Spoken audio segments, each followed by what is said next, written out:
got to stop now, okay?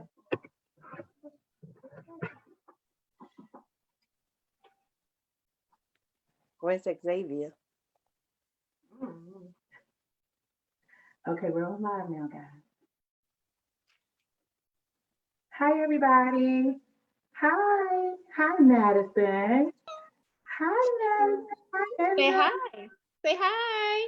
Hi, Hi. beautiful. Madison, you see Madison? Look, you see Yeah. that? Yeah. Okay, that's enough for your glass. Hi, guys on Facebook. Hi, Facebook family and friends. Hi, Zoom family and friends. We're about to start. We're about to start our reading today of Flossie and the Fox. It's one of my absolute childhood favorite books. I cannot wait to share it with you guys. So bring your pajamas. Madison and I are dressed in our pajamas. See your pajamas? We're dressed in our pajamas.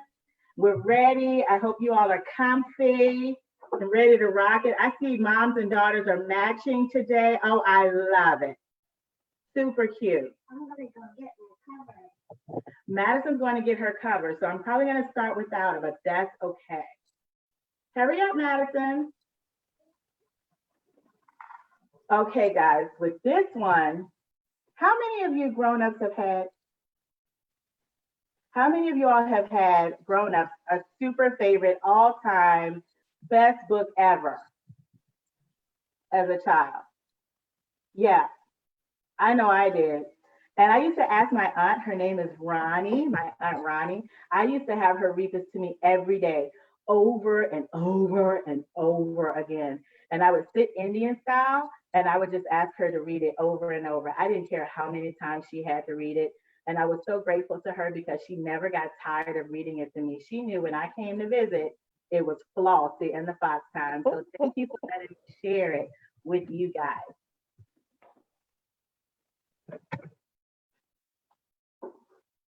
The title of our book tonight is Flossie. Make sure I can see it. My Zoom friend, I'm gonna have to can you help me out to make sure you can see? Andrew, can you see it? Can you see the book title? Thank you. Flossie and the Fox by Patricia C. McKissick.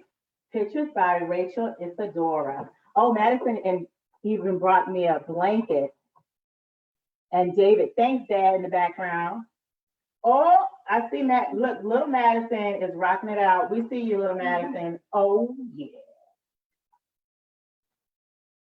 All right, Madison's going to help me a little bit with this one. You ready? 3, 2, 1. Flossie! The sound of Big Mama's voice floated past the cabins in Sophie's quarters, round the smokehouse, beyond the chicken coop, all the way down to Flossie Finley. Flossie tucked away her straw doll in a hollow log, then hurried to answer her grandmother's call. You see, guys, this is Flossie. You see it tucking away? I know Flossie might look like some of you. Madison thinks she looks like Ruby Bridges. Here I am, Big Mama, Flossie said after catching her breath.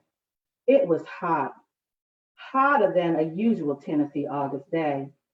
Big Mama stopped sorting peaches and wiped her hands and face with her apron. Take these to Miss Viola over at the McClutchin place, she said, reaching behind her and handing Flossie a basket of fresh eggs. Seemed like they'd been troubled by a fox. Miss Viola's chickens be so scared they can't even now lay on a stone. Big Mama clicked her teeth and shook her head. Why come Mr. J.W. can't catch the fox with his dogs? Flossie asked, putting a peach in her apron pocket to eat later. Every time they corner that old slickster, he gets away.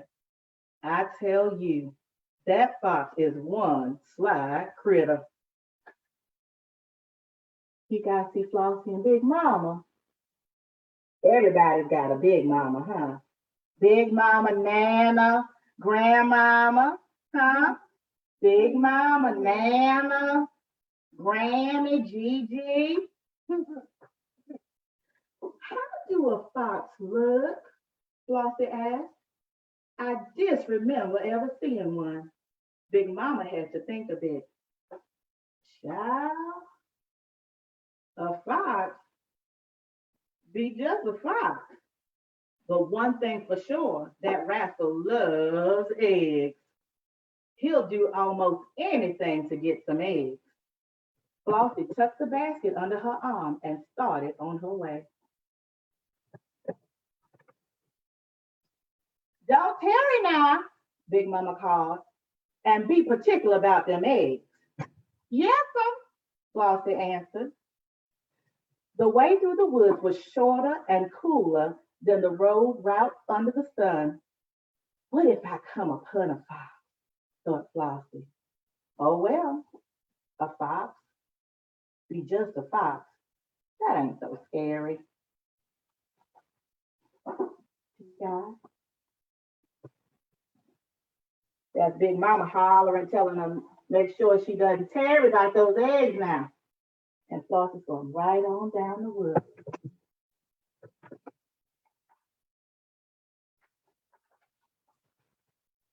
Flossie commenced to skip along when she came upon a critter she couldn't recall ever seeing. He was sitting beside the road like he was expecting somebody. Flossie stood right up to him, nodded a greeting the way she'd been taught to do.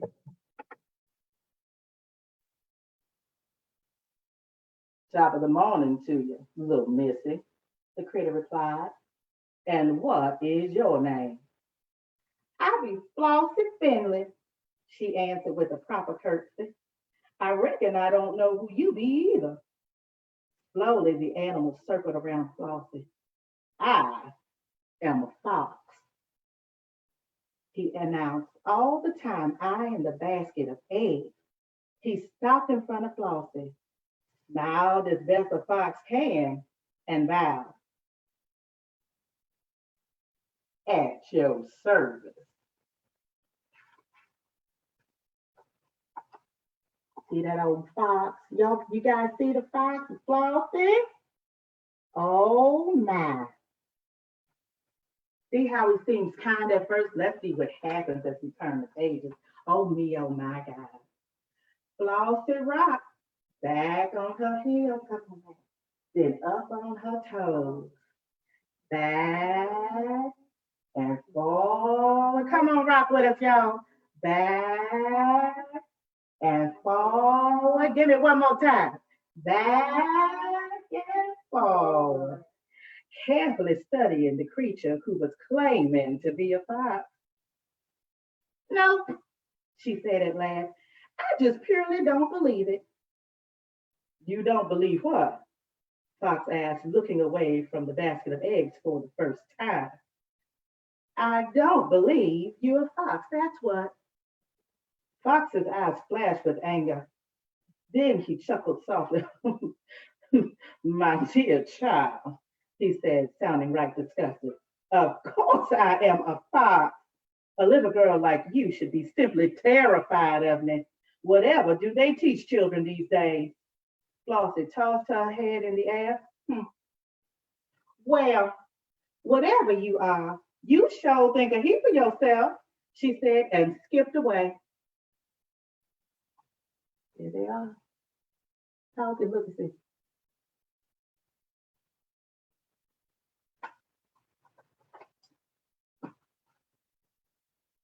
Fox looked shocked. Wait, he called. You mean you're not frightened?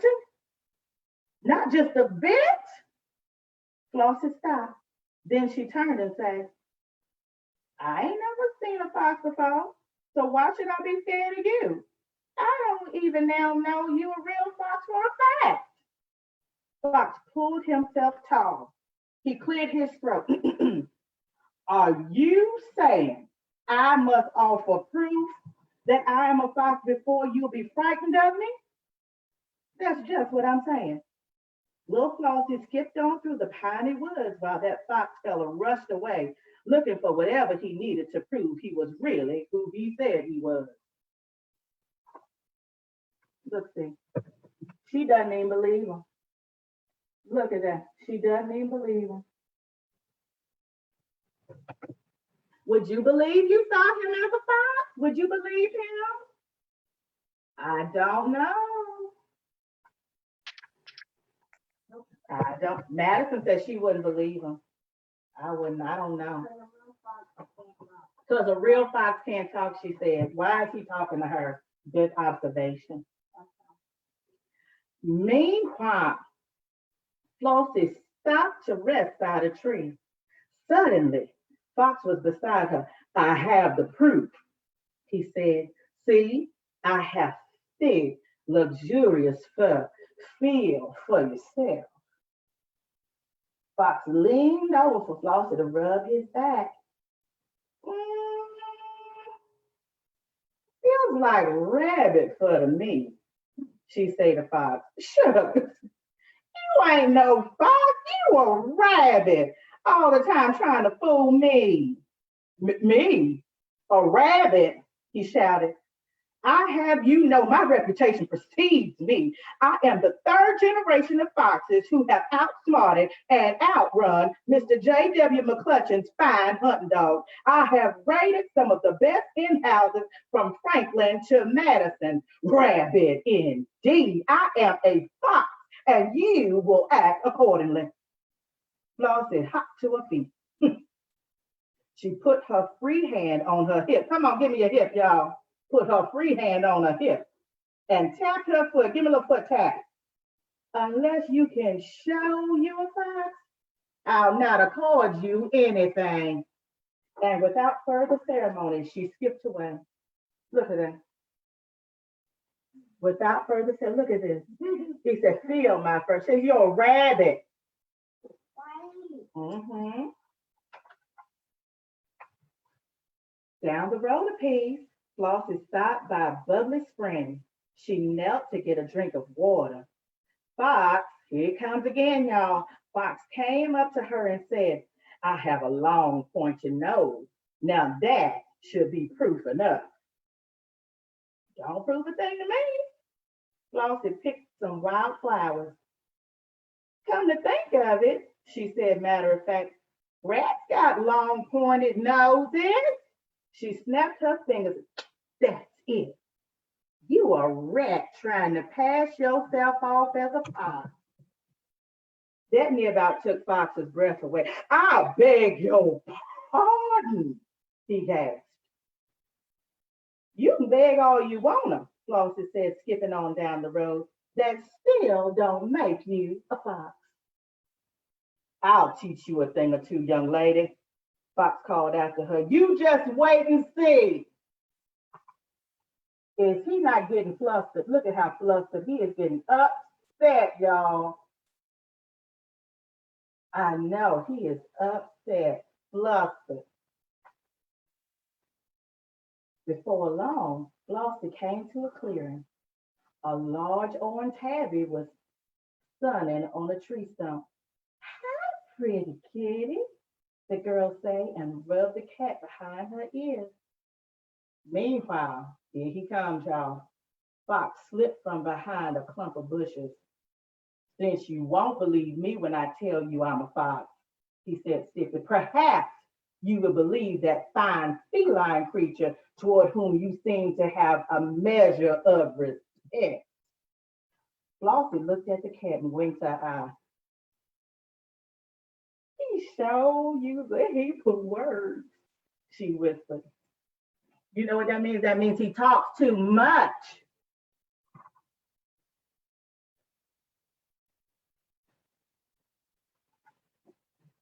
I know. Look at Madison. For some reason, we are stuck on Madison, and she is having herself a blast. Hot dog. I love it.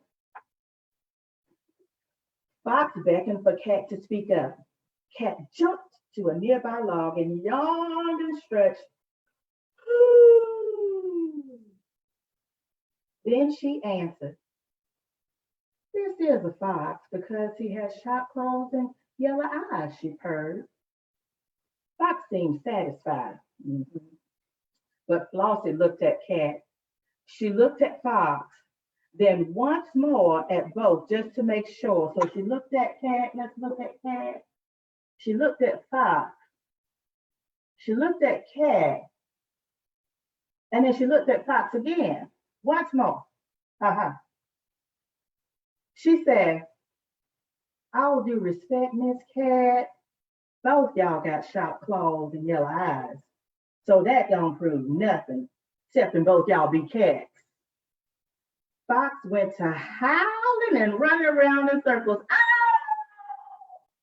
He was plumb beside himself. I am a fox and I know it, he shouted. This is absurd.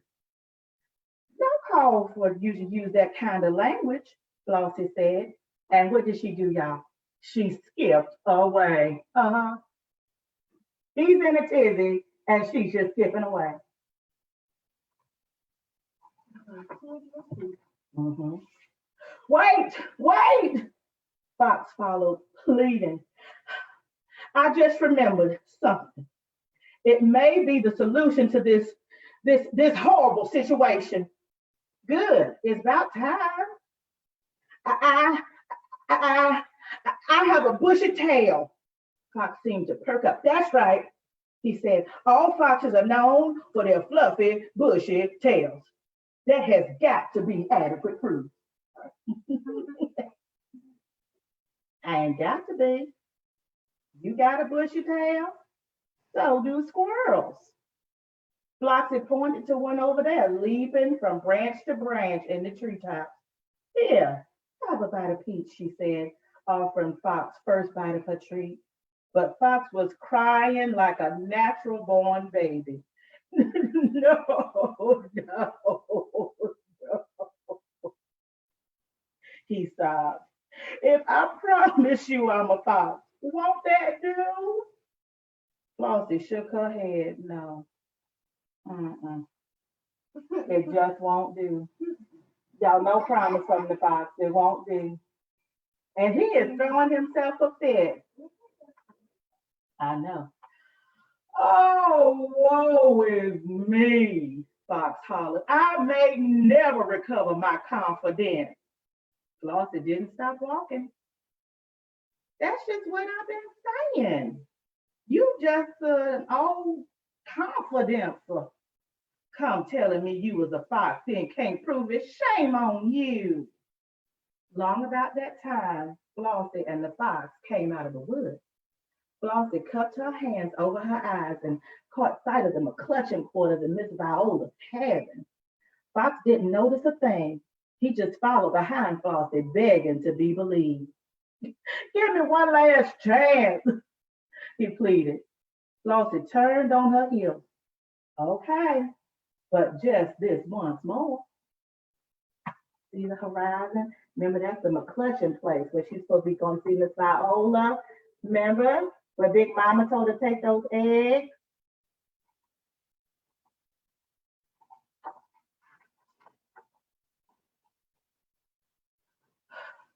Fox tried not to whimper, but his voice was just real unsteady, like, I, I have sharp teeth and I can run exceedingly fast.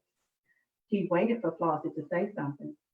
Slowly, the girl rocked from heel. Come on, rock with us, y'all. To toe.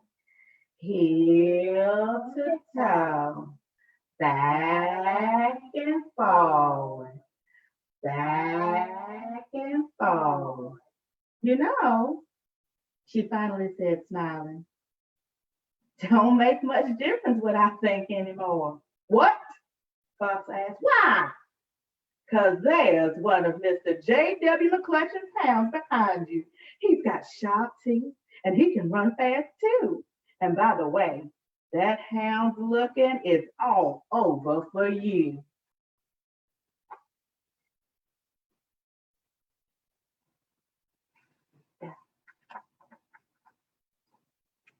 With a quick glance back, Fox dashed toward the woods.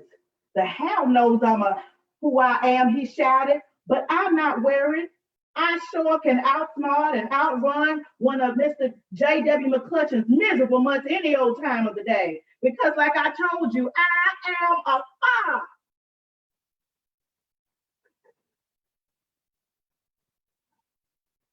There he is running off all the time. I know, said Flossie. I know. And she turned towards Miss Viola's with a basket of eggs safely tucked under her arm.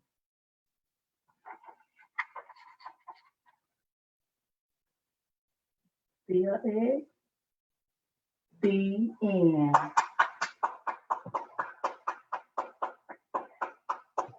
I hope you guys liked our book today. I love the book. That Yay! Yeah. Oh, Yes. awesome. Yes. Thank you guys so much for joining us. I hope you really liked it and how who ended up being the cleverest of them all. Who was the most clever, Flossie or that fox? Who was clever? Was it Flossie? Flossie was super clever, huh? That's what I think. I think she outthought that old fox 100 times over, don't you? Yes. Awesome. Guys, you've been so great. Thank you so much for joining us today. You are welcome to join us every Tuesday at 7 o'clock when we'll have another book to read for story time. We love you. Have a good night. Smooches. Bye. Bye. Bye. Thank you. Thank you. Bye, guys. See you, Brittany. See you, Mom.